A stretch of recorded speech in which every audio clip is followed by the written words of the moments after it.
Boa noite a todos. Que a paz de Jesus esteja com todos nós. 10 anos de projeto Espiritizar. Parece que foi ontem que nós começamos a receber da dimensão espiritual, dos amigos espirituais que se manifestavam anonimamente na época. As primeiras reflexões acerca de um projeto. Já tínhamos as orientações da mentora Joana de Ângeles, que há 12 anos nos ofereceu, pela mediunidade de Divaldo Franco, a conclamação para que o movimento espírita desenvolvesse ações para qualificar, humanizar e espiritizar o movimento. A mentora ofereceu uma base do que realizar, mas por não ser uma tarefa dela, não mostrou como. Mas quando vimos a palestra de Divaldo Franco, pela primeira vez, abordando o tema, vimos que aquela proposta era uma proposta muito significativa para todo o movimento espírita. E fomos recebendo inspirações, intuições na época, para construir um projeto que nós nem sabíamos como seria, mas que estávamos dispostos a construí-lo. Conversamos à época com o presidente da federação, nosso Saulo, e começamos a delinear o projeto Espiritizar. No primeiro momento, parecia que tudo só se resumia a pensamentos fugidios na nossa mente, porque falávamos e poucos compreendiam o sentido daquilo que falávamos. Mas sabíamos que não era em vão as palavras. Gradualmente, a nossa equipe federativa foi compreendendo o significado do projeto Espiritizar. Surgiram os primeiros livros. Esses livros ganharam o mundo. Desde o primeiro instante, claro, com base na programação de Jesus, eles fizeram sucesso, não por nossa causa, mas por uma programação muito bem elaborada. E fomos sendo chamados gradualmente para realizar palestras, seminários, inicialmente no Brasil, depois no exterior. E aos poucos, aquela plantinha tenra foi crescendo. 10 anos depois, estamos colhendo os frutos, os primeiros frutos. Estamos com caravanas de 2 países e mais outros estados do Brasil, além da nossa equipe de trabalho e trabalhadores, pelo que nós estamos vendo, de várias cidades do nosso estado. Então, para o nosso coração é um dia de muita festa espiritual. Tivemos uma experiência muito significativa num pré-evento que tivemos desde quarta-feira. Um evento muito significativo para poucas pessoas, porque foi para receber os nossos convidados do exterior e de outros estados. Uma parte da equipe federativa esteve junto no hotel no Pantanal. Estivemos refletindo sobre o projeto Espiritizar e o significado dele, não apenas para o nosso movimento espírita em Mato Grosso, mas para o movimento espírita de outros estados do Brasil e do mundo. E durante todos esses 10 anos, nós fomos aprendendo muitas coisas no projeto Espiritizar,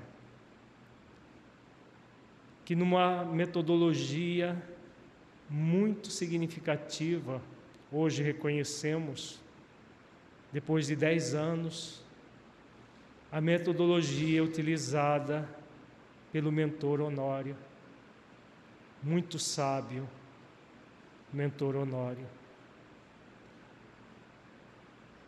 Porque gradualmente, para que nós não ficássemos deslumbrados, ele foi nos oferecendo orientações paulatinas. Num primeiro momento, tudo vinha por meio da intuição. Lembramos como se fosse hoje. No ano de 1996, estávamos numa caminhada que fazemos regularmente, e durante essa caminhada tivemos a percepção completa da parábola dos 2 filhos, a chamada parábola do filho pródigo, mais conhecida como parábola do filho pródigo. Não tínhamos ideia de quão profunda era essa parábola. E durante uma caminhada de 1 hora, todos os elementos da parábola foram vindo na nossa mente. Sabíamos que não era da nossa mente que vinha. Era o resultado, muito provavelmente, de uma aula que havíamos assistido na dimensão espiritual. Na época não sabíamos que já era o mentor Honório, trabalhando conosco na captação das parábolas terapêuticas de Jesus. Intuitivamente, fomos tomando contato com aquilo que colocamos no tema desta palestra, o desenvolvimento do ser consciencial.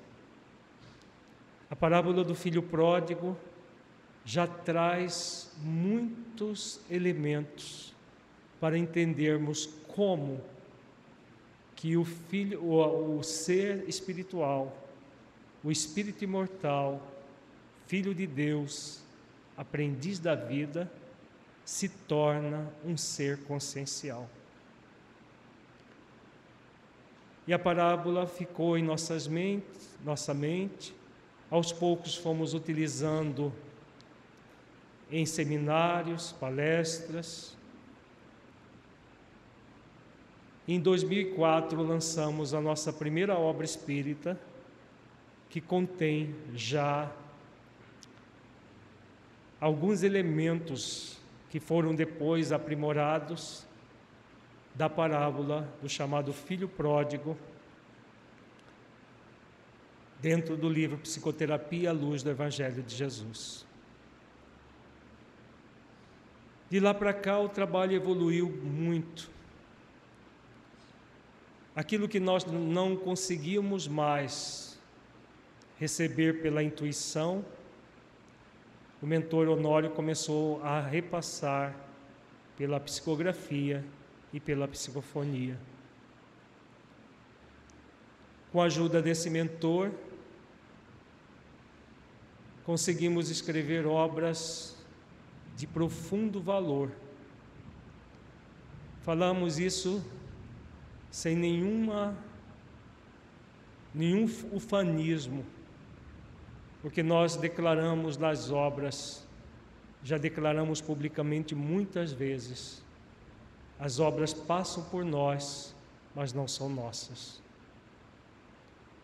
Uma obra como o livro Equilíbrio Existencial, com certeza não sairia da nossa mente, porque a linguagem das parábolas terapêuticas colocadas nessa obra, o teor das mensagens vieram, a maioria delas, da psicografia ou da psicofonia do nosso Honório. Nós damos uma roupagem mais literária para a publicação, mas os conteúdos não são nossos. Uma obra como a presença amorosa de Deus em nossas vidas não viria da nossa mente jamais. Não reconhecemos capacidade intelecto-moral para escrever uma obra dessa. Tudo orientação do nosso Honório. Uma obra como o significado das leis divinas em nossas vidas, muito menos. Tudo orientação do nosso Honório. E outros mentores do projeto Espiritizar. Não é apenas o Honório. Hoje nós contamos já uma dezena de mentores conhecidos que já se comunicaram no projeto Espiritizar. Todos eles, sem exceção, nos conclamam ao amor às leis divinas como o único caminho para que nós possamos evoluir e crescer, para que nós possamos evoluir e nos aprimorar como espíritos imortais, momentaneamente aprendizes da vida, para desenvolver o ser consciencial que somos. Porque é o único caminho. Porque sem a conexão com as leis divinas em nossas consciências, numa prática verdadeira, autêntica, para desenvolver virtudes em nossos corações, nós jamais vamos ser espíritos felizes. Existem razões muito profundas para isso. Somente com uma conexão com as leis divinas é que nós conseguimos realizar ações que vão nos tornar plenamente felizes. Por isso, os espíritos superiores, que são mentores do projeto Espiritizar, vêm não apenas falando sobre isso, mas nos ensinando como trilhar esse caminho. chegamos no momento do movimento espírita que já temos muita informação. Informação nas obras básicas kardecianas, informação na Revista Espírita de Allan Kardec, informações nas obras subsidiárias idôneas, especialmente as mediúnicas, recebidas por grandes médiuns de todos os tempos, como Ivone Amaral Pereira, Francisco Cândido Xavier, Divaldo Pereira Franco, Raul Teixeira e outros médiuns que nos legaram um patrimônio muito significativo. Os mentores do Projeto Espiritizar têm nos orientado que chegou o momento de nós utilizarmos esse patrimônio. E o grande compromisso do Projeto Espiritizar é o de desenvolver como trilhar esse caminho. Todas as nossas obras, sem exceção, têm esse objetivo. São obras num leque vasto de desenvolvimento de pensamentos ligados ao ser humano, para atender várias áreas do pensamento humano, mas todas elas, sem exceção, ensinam o caminho para que nós possamos conectar com as leis divinas em nossas consciências e desenvolver o ser consciencial que todos nós somos convidados a ser. Todos nós somos seres espirituais. Nem todos somos seres conscienciais. O ser espiritual é toda a humanidade. Todos os espíritos que chegaram ao reino nominal são seres espirituais. Saíram da condição do princípio inteligente, espírito com E minúsculo, e chegaram à condição de espíritos com E maiúsculo, conforme está em O Livro dos Espíritos. Quando nós nos tornamos individualidades, espíritos com E maiúsculo, nós somos seres espirituais, ainda não seres conscienciais. Porque o ser consciencial é fruto do bom uso do livre-arbítrio, em que o ser espiritual faz escolhas conscientes para se conectar com as leis divinas em sua própria consciência. O espírito imortal entra num processo de conexão profunda consigo mesmo em essência, com as leis, e faz exercícios para cumprir essas leis que existem em sua consciência. É nesse momento que nós nos tornamos seres conscienciais. O ser consciencial não é um ser perfeito. O ser consciencial é um ser em aperfeiçoamento. O ser perfeito é um ser crístico, um outro nível de consciência. O ser crístico é o espírito que alcançou a pureza espiritual, e ele muda de ser consciencial para ser um ser crístico. O ser consciencial é o ser que faz esforços para cumprir as leis divinas em sua consciência.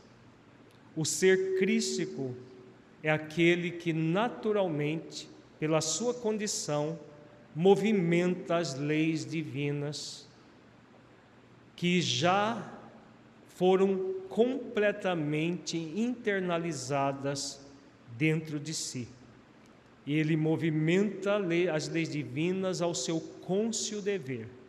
Esse é o ser crístico. Temos um ser crístico como modelo, Jesus, o nosso modelo e guia, que nos convida a todos a nos tornarmos seres conscienciais. Jesus é o grande modelo para todos nós. Nós somos convidados a sermos aprendizes dele. A sua grande missão, quando encarna na Terra, é exatamente a de ensinar as leis divinas e um caminho para que nós pudéssemos amar e cumprir as leis divinas. Todo esse caminho foi ensinado, mas foi ensinado de uma forma alegórica, metafórica. E por ter sido ensinada de uma maneira alegórica, metafórica, grande parte da humanidade não a utiliza. Uns porque não entendem, outros porque entendem, mas continuam de uma forma preguiçosa, deixando para depois, dizendo que é muito bonito tudo o que Jesus fala, mas que não é prático, porque no dia a dia as coisas são bem diferentes. O nosso mentor Honório nos ensinou, ao longo desses anos, que esse processo se chama preguiça moral. No livro Dias Felizes, ele coloca muito claro a respeito da preguiça moral. Quando o espírito já sabe o que deve ser feito, mas não faz esforço para sentir que se deve fazer e vivenciar aquilo que já sabe, porque ainda não ama as leis divinas em sua consciência. Um ser consciencial não é aquele que sabe que existem leis divinas. O ser consciencial é aquele que sabe que existem leis divinas, sente o significado delas em sua vida e as ama, fazendo exercícios constantes para amar essas leis, porque elas existem para que todos nós sejamos felizes. Isso está muito claro em O Livro dos Espíritos, conforme veremos em vários textos, a começar pela questão 115 de O Livro dos Espíritos. Da questão 115, os benfeitores respondem a esta questão aqui: qual é o propósito existencial do espírito imortal? A missão que ele traz em sua consciência. Qual é o nosso propósito existencial? O que nós viemos fazer aqui no mundo físico? Nós estamos aqui simplesmente para usufruir dos prazeres da vida corporal, ou estamos aqui com um objetivo muito maior do que esse? Vejamos que na questão 115 de O Livro dos Espíritos há a resposta a este questionamento. Allan Kardec pergunta na questão 115: dos espíritos, uns terão sido criados bons e outros maus? A resposta: Deus criou todos os espíritos simples e ignorantes, isto é, sem saber. A cada um deu determinada missão, com o fim de esclarecê-los e de os fazer chegar progressivamente à perfeição, pelo conhecimento da verdade, para aproximá-los de si. Nesta perfeição é que eles encontram a pura e eterna felicidade. Vejamos que a resposta é muito clara, no sentido de que todos nós temos a mesma origem. A origem de termos sido criados simples e ignorantes. E todos nós temos um compromisso consciencial, um propósito, que é a missão de chegar progressivamente à perfeição. Para que serve essa missão? Para que nós possamos nos aproximar de Deus. O nosso Criador nos criou simples e ignorantes, mas não para permanecermos simples e ignorantes.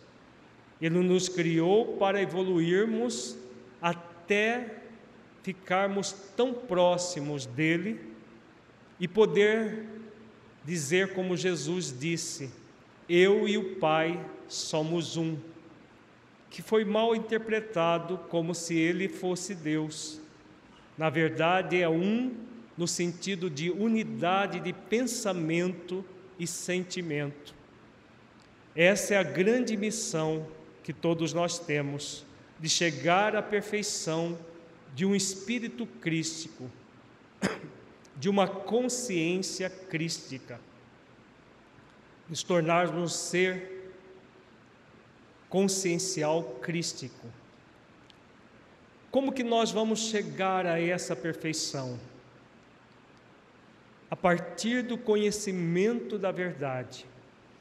Conhecimento que se dá em 3 níveis: saber, sentir e vivenciar a verdade. A partir do momento que nós trilhamos esse caminho, nós chegamos à pura e eterna felicidade. É essa a nossa destinação. Deus nos criou com esse objetivo, de nos aproximarmos dele, mas nessa proximidade, quanto mais nós a realizamos, mais nós vamos chegar à pura e eterna felicidade.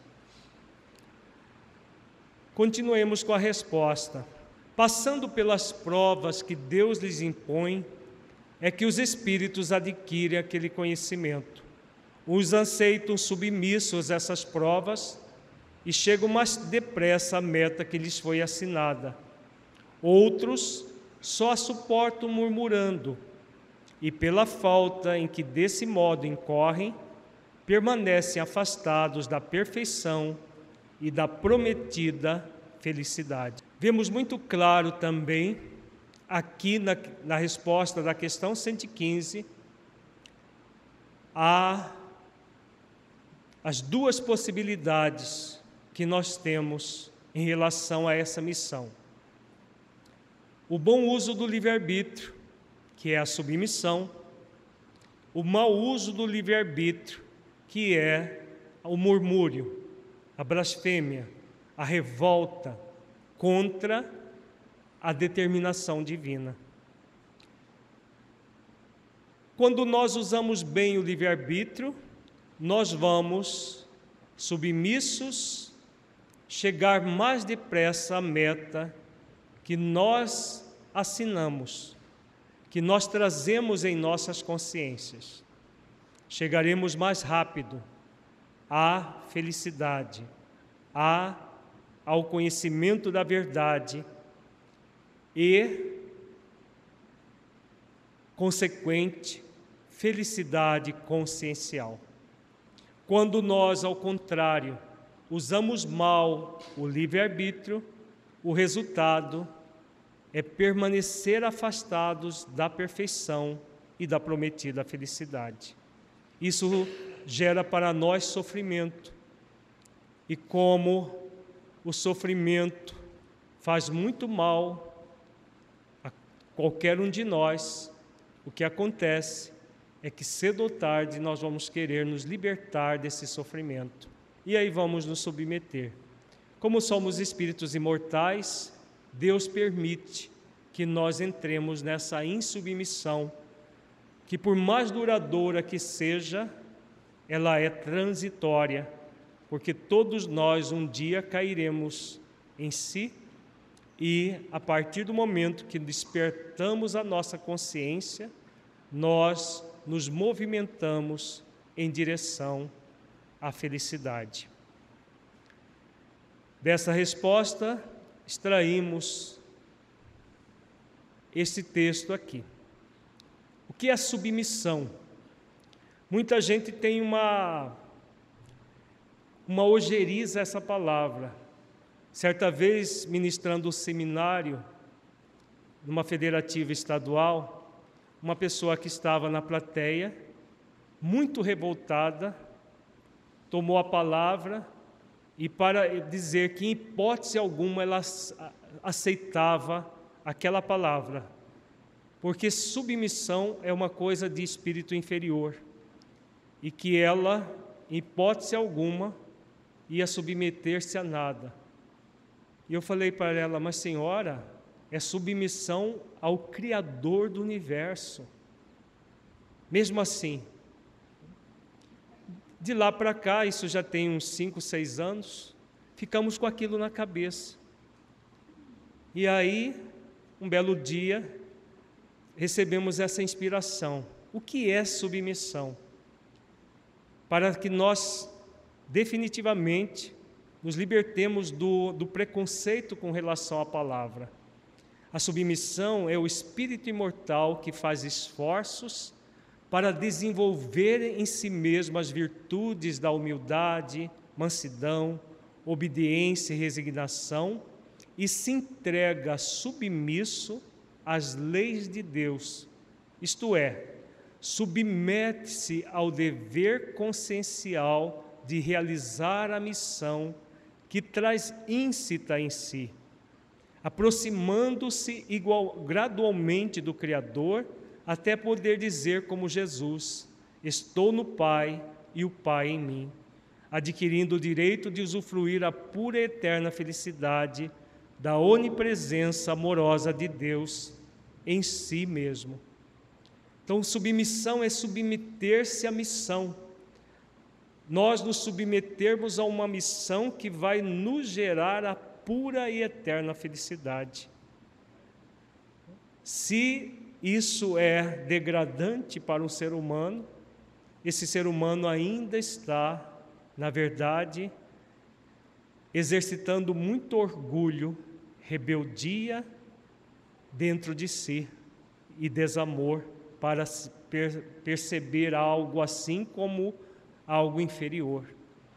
Todos nós somos convidados a submeter a essa missão, porque ela é a única que vai nos proporcionar vida em abundância, como ensina Jesus. Eu vim para que tenhas vida, e vida em abundância. O murmúrio é o processo circunstancial de revolta insubmissa ao propósito existencial, que pode durar mais ou menos tempo e ter diferentes graus de manifestação, desde o vazio existencial, passando pelo abandono existencial, podendo chegar até o estágio do isolamento existencial, ao ponto de tentar perseguir Deus em si mesmo e principalmente os outros numa tentativa vã de negar os mandamentos que Jesus nos ensinou,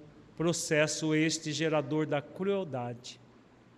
Então, quando nós murmuramos, nós ficamos revoltados contra a missão de evoluir até a pureza espiritual.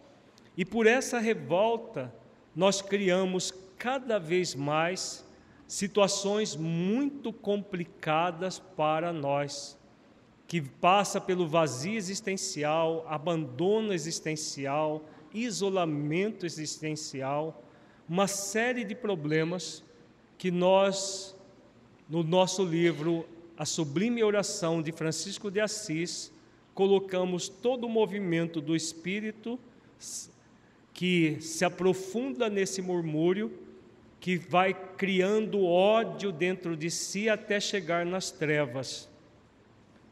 E o Espírito que se submete, que vai colocando cada vez mais amor dentro de si até chegar à luz, conforme a oração sublime de Francisco de Assis ensina.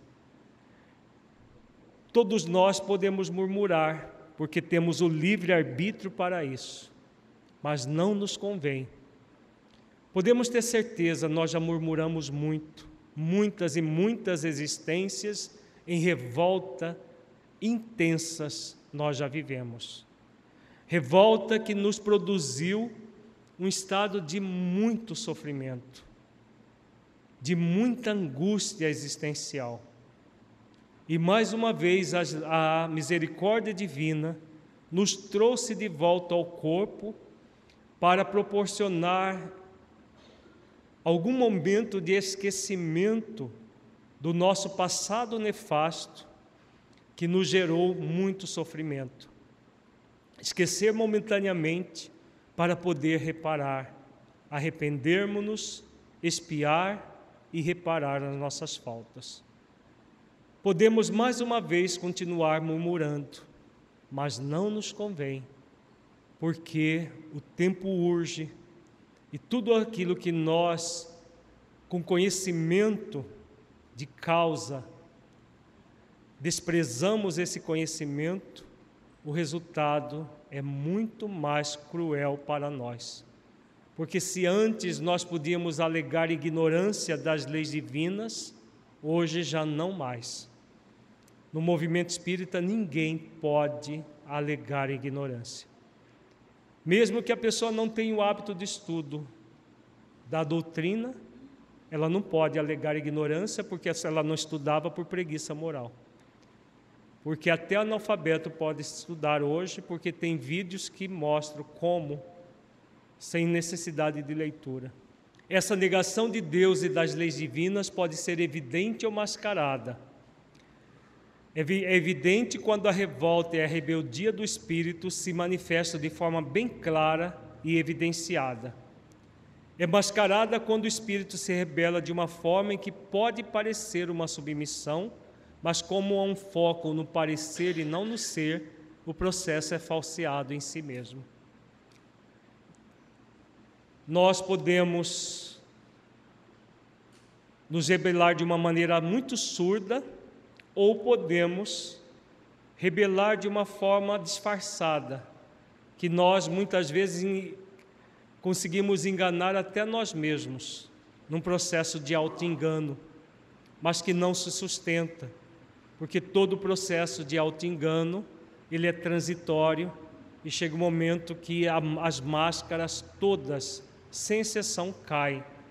Se não cair antes da desencarnação, no dia da desencarnação cairão todas, e o espírito que se mascarou vai se ver face a face como por Deus é conhecido, como ensina o apóstolo Paulo na Epístola aos Coríntios, que amanhã o nosso afro estará estudando.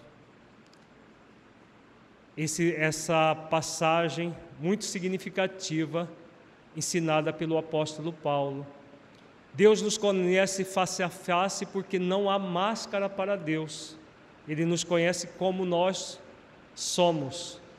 E para o ser essencial também não há máscara.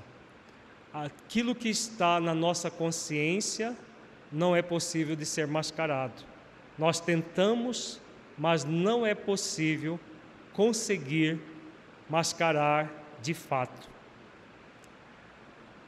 Para entendermos melhor o que são as leis divinas e o sentido delas para nós, vamos observar esse esquema, que é um esquema que a mentora Adália, uma das mentoras do projeto Espiritizar, na recepção do livro A Sublime Oração de Francisco de Assis, ela nos ensinou essa tríade aqui. a tríade do eu, espírito imortal, leis divinas e Deus, que é uma tríade que simboliza o espírito imortal em evolução. Nós somos convidados a desenvolver duas atitudes, da entrega e da ação. Nós estamos vendo aqui no gráfico, no meio, entrega e ação. Entrega a Deus e às leis divinas, porque nós não podemos mudar Deus. Deus é onipotente, onisciente e onipresente. E como diz o Livro dos Espíritos, Deus não consultou os homens orgulhosos e arrogantes para criar as suas leis. Elas existem de toda a eternidade. E como existem de toda a eternidade, como Deus, Deus as criou porque é assim que deve ser.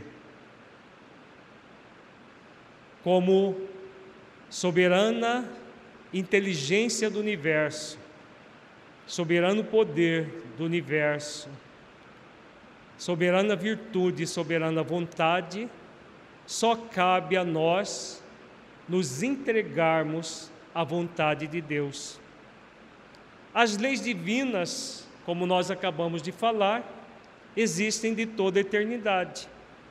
Quando Deus cria o princípio inteligente, Ele já coloca nesse princípio inteligente, que um dia vai ser individualizado no espírito humano, as suas leis, todas elas sem exceção, são colocadas já nesse princípio inteligente, para que um dia esse princípio inteligente, individualizado como espírito com E maiúsculo, possa, de forma consciente, conectar-se com essas leis para amá-las e cumpri-las integralmente.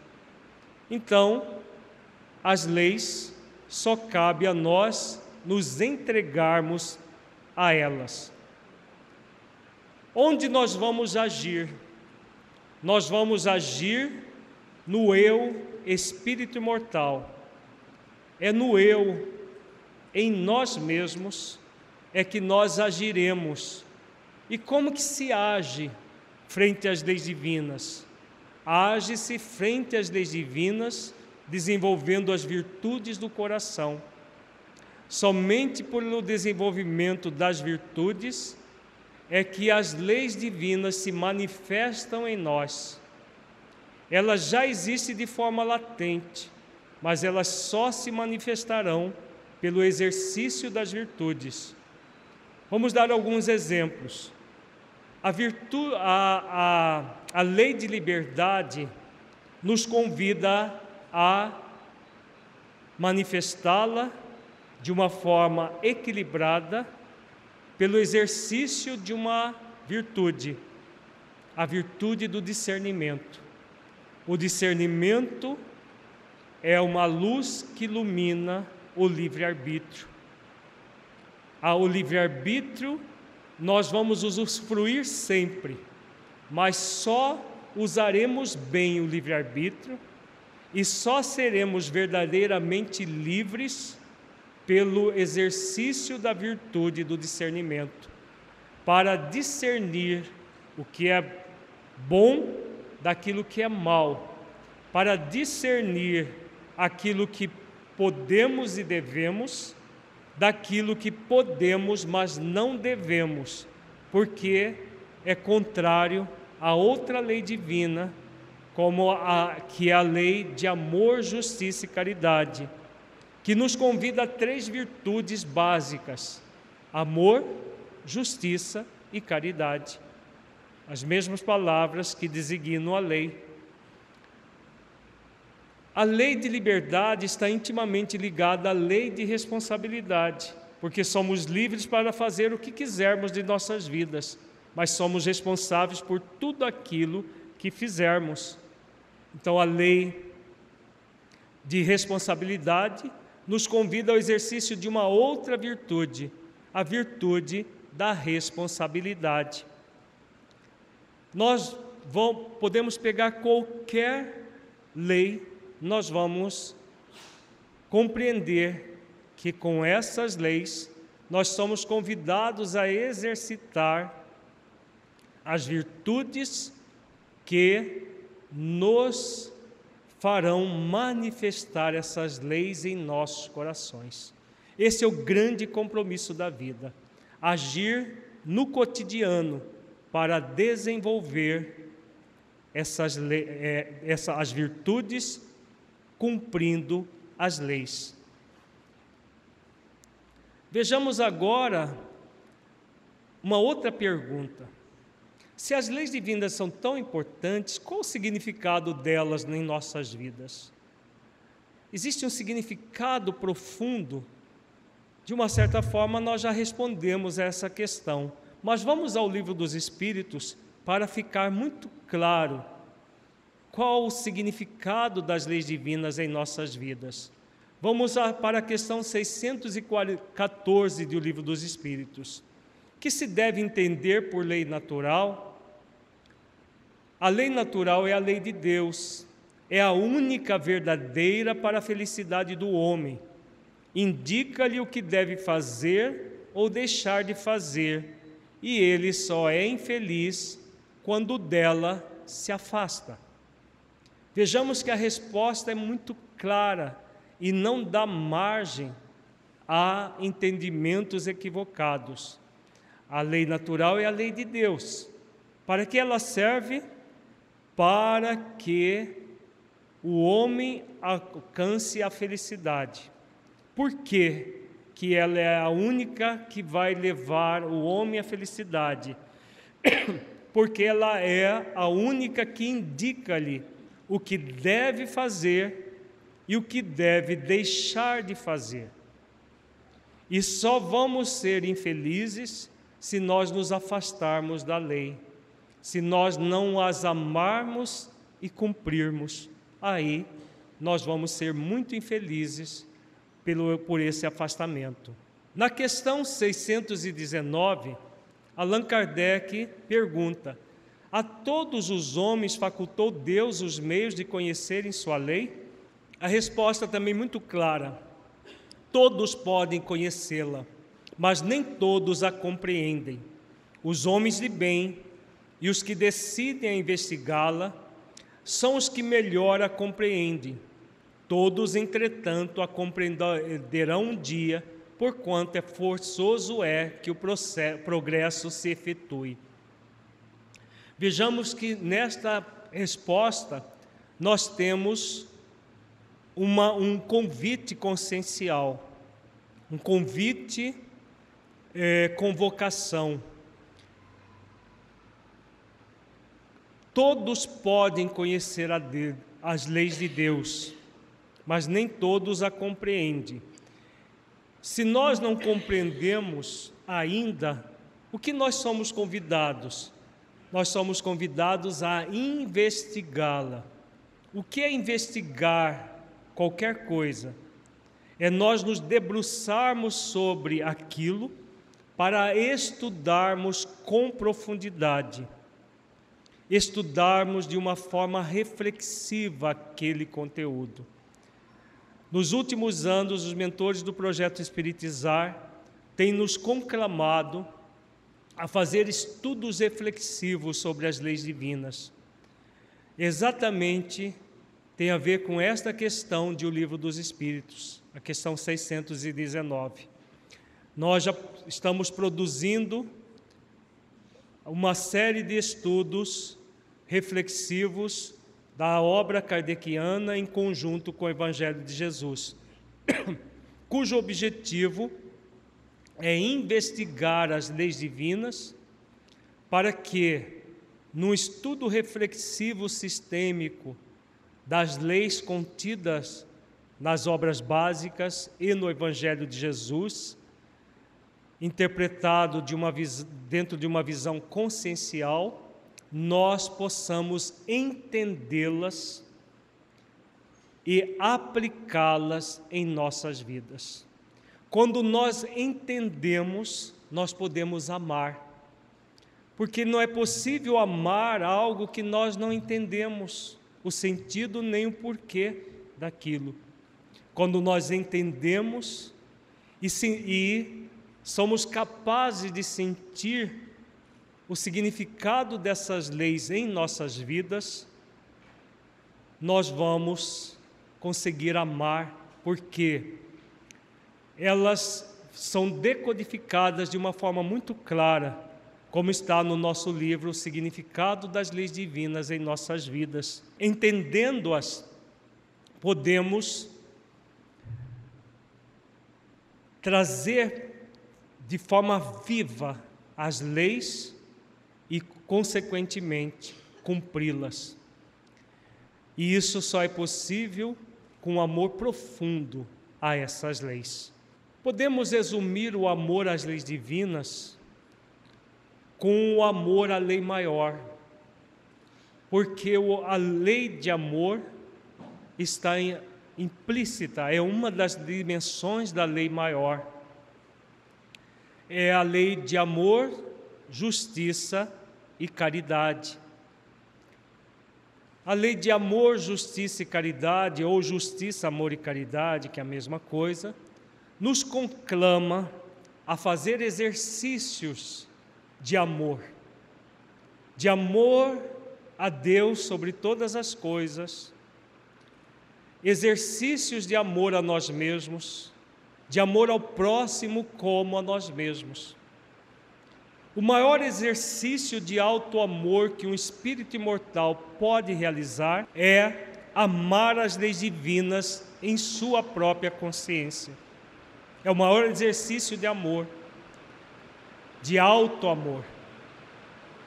Como é o maior exercício de auto-amor, é também um exercício de amor a Deus, porque amar a Deus é amar as leis divinas que Ele colocou em nossas consciências, porque nós ainda não estamos no nível evolutivo capaz de saber como Deus existe, como Ele organiza todo o universo. O que nós podemos, no nosso nível evolutivo, é amar as leis que Deus colocou em nossas consciências. Quando nós fazemos exercícios para amar as leis que existem em nossas consciências, nós entramos no movimento de justiça. Justiça diz respeito aos direitos e deveres do ser humano. Qual é o nosso maior direito? Sermos felizes. Qual é o nosso maior dever? Sermos felizes também. Conquistar a felicidade a partir de exercícios conscienciais, para que nós sejamos cada vez mais felizes. Como se conquista essa felicidade? Praticando a dimensão caridade da lei maior. A dimensão caridade da lei maior, nós podemos resumir com um preceito evangélico: façai aos outros aquilo que gostarias que os outros vos fizessem. Quando nós fazemos exercícios para fazer aos outros aquilo que gostaríamos que os outros nos fizessem, nós estamos exercitando a caridade no sentido mais amplo do termo. Não apenas é filantropia da caridade material, mas a caridade moral no nível mais profundo. Quando nós exercitamos isso, amor e caridade, automaticamente nós vamos desenvolver a justiça, isto é, o dever de nos tornarmos plenamente felizes. Ao nos tornarmos plenamente felizes, fazendo exercícios, e essa plenitude vai ser alcançada ao longo do tempo, um passo de cada vez, um exercício constante. Quando nós exercitamos, nós vamos nos preenchendo de felicidade. E a pessoa amável e feliz vai se desdobrar em exercitar amor e felicidade ao próximo, a irradiar isso em torno de si. E o amor e a felicidade vai se ampliando cada vez mais. E isso que é justo, é para isso que Deus nos criou. Quando nós fazemos exercícios para cumprir a lei de amor, justiça e caridade, todas as demais leis vão sendo cumpridas de uma forma muito amorável, de uma forma muito tranquila. Para concluir a nossa exposição, nós vamos fazer uma reflexão de uma mensagem ainda inédita, não foi publicada em livro ainda essa mensagem. É uma mensagem da mentora Adália, autora do livro Cântico das Virtudes. Uma mensagem muito significativa, chamada Indescritível Amor, em que a mentora nos conclama ao amor às leis divinas em nossas consciências. Foi psicografada em 13 de novembro de 2011 pelo médium Afro Stefanini II, mas parece que a mentora Adália já estava pensando nessa palestra que nós iríamos fazer, porque ela fala exatamente do amor às leis divinas em nossas consciências. Como a mensagem não foi publicada e o Afro esse dia nos mostrou essa mensagem, nós falamos para ele: ainda não foi publicada, porque vai ser publicada na palestra dos amigos do Projeto Espiritizar. Então, em primeira mão, vamos ver alguns trechos da mensagem. Ela não está inteira, porque ela é muito longa, e nós temos mais alguns minutos para concluir a nossa exposição. O amor, sempre o amor. Ímã vibrante da criação, tudo atrai para o seu eixo, compondo a gênese do equilíbrio dos seres de todos os pórticos da criação que emana de Deus. Antes de alcançarmos a qualidade de espíritos que amamos, o amor de Deus já permanecia em nós e por todas as expressões da vida. Mesmo antes das expressões das formas, ele já penetrava no éter essencial para dar a cada profunda manifestação da divindade a sua finalidade cósmica, imortal, constituindo a mais essencial energia que surge da vontade soberana do Criador. O amor é o que compõe a existência do princípio espiritual em todas as camadas da sua realidade estrutural. Vejamos que a mentora vem dizendo aqui do amor profundo de Deus por toda a sua criação. Esse amor emana do Criador e desde a existência do princípio espiritual, que foi criado com amor, por amor e para o amor, já traz na sua estrutura íntima a realidade do amor. Esse princípio espiritual um dia vai se tornar espírito com E maiúsculo, como nós já falamos. Vejamos a continuidade da mensagem que aborda de uma forma magistral essa evolução.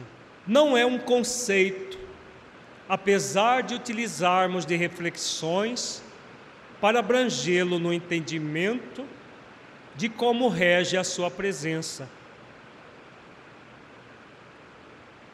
Não é apenas um estado da alma, apesar de encontrarmos sua expressão e manifestação nos códigos do sentimento. não se trata de uma propriedade do espírito, como a inteligência, apesar de considerarmos que a inteligência pode ser-lhe ferramenta de expressão inimaginável. Aqui a mentora vem dizendo o que não é o amor, numa linguagem bem parecida com a linguagem que Paulo utiliza na Epístola aos Coríntios, quando trata também do amor. O amor não é apenas um estado da alma, porque é uma virtude do espírito imortal, e é uma lei que ele traz em sua consciência. Não é uma propriedade ou um atributo do espírito, como a inteligência, que é uma propriedade ou um atributo do espírito. O amor é uma lei e uma virtude ao mesmo tempo. Vejamos o que é o amor.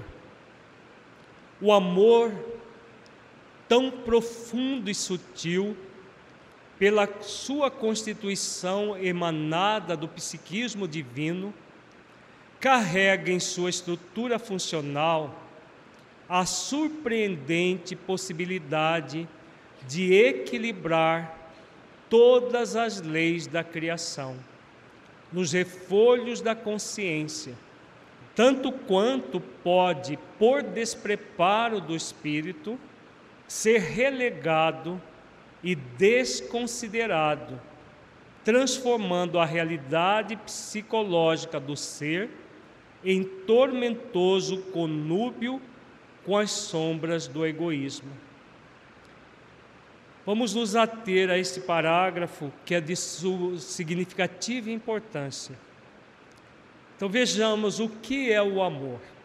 O amor ele é tão profundo e sutil, pela sua constituição emanada do psiquismo divino, que ele carrega em sua estrutura funcional a surpreendente possibilidade de equilibrar todas as leis da criação, nos refolhos da consciência.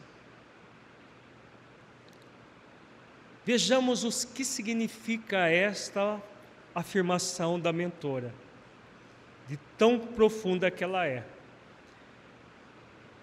De que a mentora está falando aqui? Ela está falando de uma lei divina muito significativa, além da lei de amor, justiça e caridade que está permeando toda a mensagem. Vejamos que a mentora coloca aqui algo profundamente misericordioso. É da lei da misericórdia que ela está falando aqui. Por quê? Lei da misericórdia. Ela diz que o psiquismo divino criou o amor. E o psiquismo divino, ao criar o amor, o colocou dentro do princípio inteligente. Então, se Deus colocou o amor no princípio inteligente, o que Ele colocou no princípio inteligente? Todas as possibilidades para chegar à perfeição, a partir do momento que o princípio inteligente se individualizasse em espírito humano. Por isso ela diz: carrega em sua estrutura funcional a surpreendente possibilidade de equilibrar todas as leis da criação nos refolhos da consciência. Então, como que se faz isso? Utilizando bem a lei de liberdade. Porque o amor é uma virtude a ser exercitada diariamente por todos nós. Quando nós exercitamos essa virtude nos refolhos da consciência, o que nós fazemos? Equilibramos todas as leis da criação dentro de nós. equilibrando as leis da criação dentro de nós. De que forma? Pelo exercício das virtudes que se originam, todas elas, do amor. Todas as virtudes são originadas do amor. Na verdade, as virtudes são nomenclaturas que nós damos a diferentes nuances do próprio amor. O ser consciencial traz na sua essência o amor. Ele é amor, o ser consciencial ou o ser essencial. Ele é amor. E o amor se multiplica de formas diferentes, em nomenclaturas diferentes, nuances diferentes do amor. Então, para que nós possamos equilibrar as leis da criação, Deus já nos dotou do recurso. Quando nós fomos criados lá, ainda não no reino nominal, mas no reino mineral, no átomo primitivo, nós já trouxemos na nossa estrutura funcional o amor que provém do psiquismo divino. Isso é profundamente misericordioso. Por quê? Porque o Criador nos dá uma missão, sim, mas nos dá ao mesmo tempo a condição imprescindível para que essa missão se constitua, ela seja exercitada. Então, nós podemos adiar a missão, mas nunca impedir a missão de ser realizada, como diz a questão 115. Por isso a mentora diz aqui, no final do parágrafo: tanto quanto pode, por despreparo do espírito, ser relegado e desconsiderado. Quando nós relegamos e desconsideramos o amor, o que vai acontecer? Nós ficamos estagnados. Ninguém retrograda, mas nós ficamos estagnados, porque nós vamos transformar a realidade psicológica do ser num tormentoso conúbio com as sombras do egoísmo. O resultado disso é sofrimento. Como ninguém gosta de sofrer, cedo ou tarde nós vamos tomar consciência dessa realidade e vamos seguir avante. Continuemos com a mensagem da mentora Dália. Compreendido ou não, aceito ou desprezado, é a energia que não possui anátema diante das manifestações do comportamento humano. Por mais que nós desprezemos o amor, por mais que nós não o compreendamos, ele não pode ser aniquilado, ele não pode ser esquecido dentro de nós. Cedo ou tarde ele vai ser manifestado, porque provém do psiquismo divino em conexão com a vontade soberana de Deus.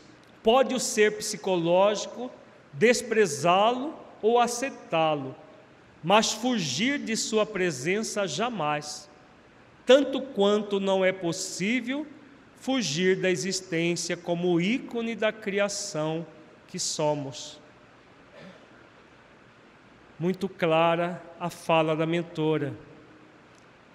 Nos códigos inexauríveis da criação, o véu que cobre os sentidos impede-nos de vermos o quão expressivo é sua face e sua essência no perfume de nossa sensibilidade.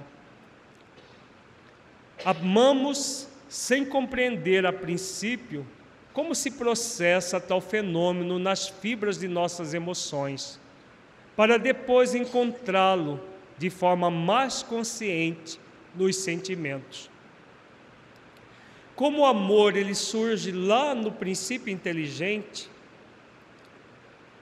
o ser vai evoluindo, esse princípio inteligente vai evoluindo intrinsecamente por amor, pelo amor e para o amor. O princípio inteligente vai gradualmente se individualizando.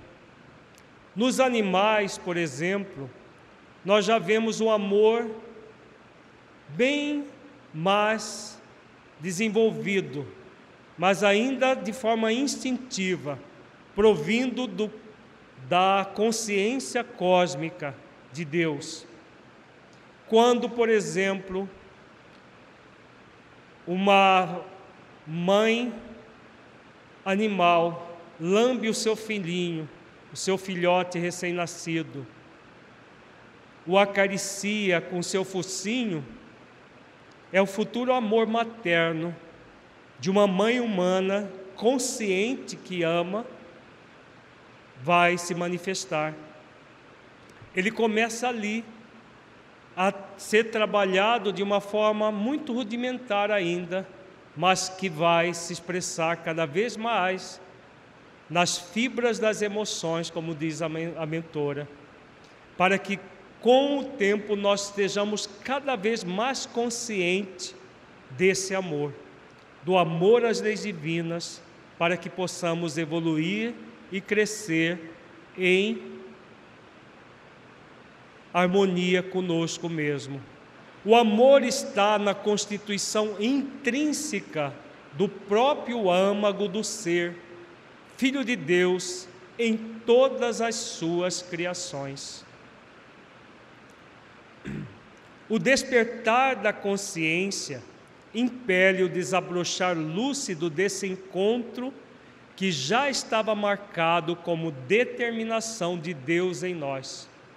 Por isso que não é possível fugir do amor.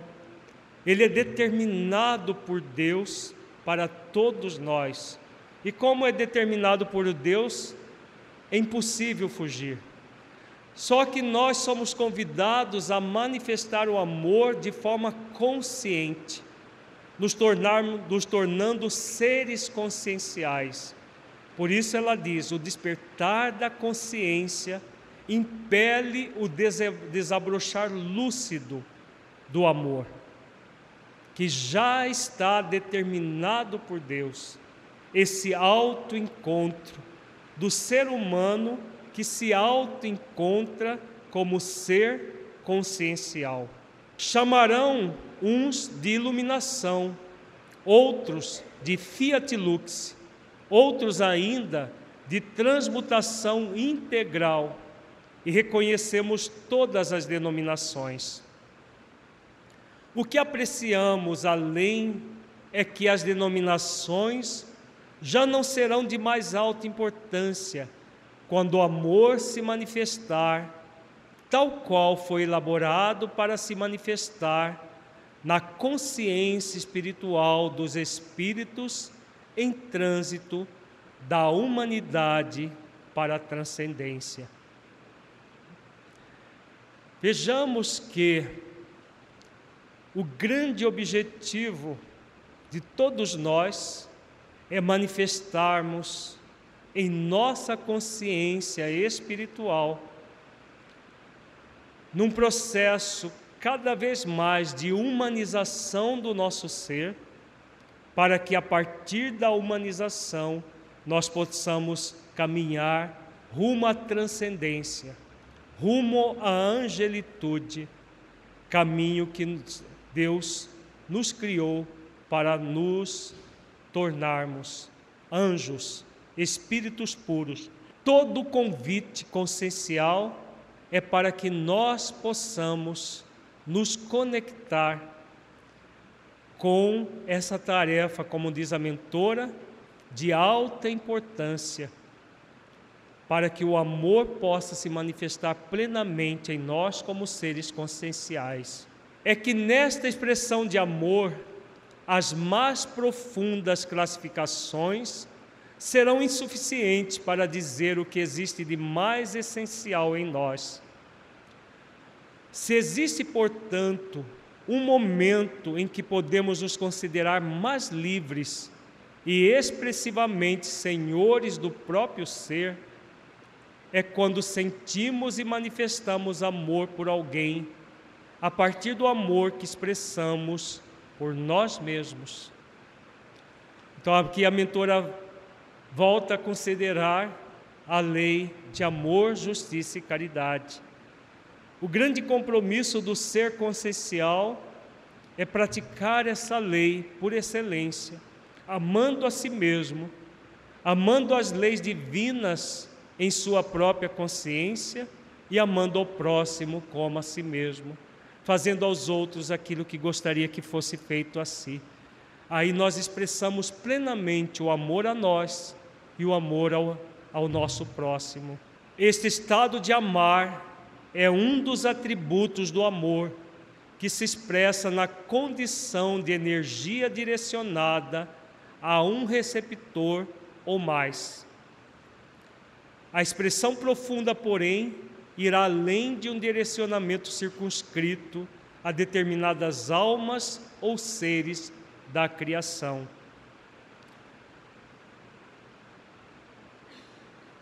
O amor, no grande encontro com a consciência, amará sem preceitos ou conceitos, formas ou condições.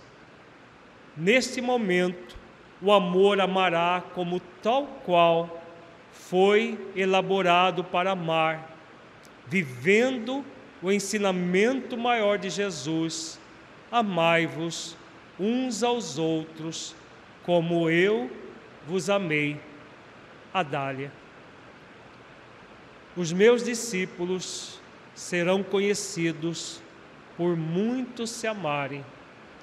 Amai-vos uns aos outros, como eu vos amei. Esse o grande compromisso consciencial para que nós possamos definitivamente amar as leis em nossas consciências, o grande caminho para que nós nos tornemos cada vez mais seres conscienciais, seres capazes de fazer boas escolhas, utilizando bem o seu livre-arbítrio para evoluir e se aprimorar. É o compromisso que trazemos em nossas consciências. Podemos negá-lo, mas é muito importante, significativo para nós que aceitemos esse convite, que estejamos neste encontro dos amigos do Projeto Espiritizar, refletindo profundamente sobre essas questões, do como me tornar um ser mais consciencial. Com toda certeza, só ganharemos com isso. Muita paz a todos.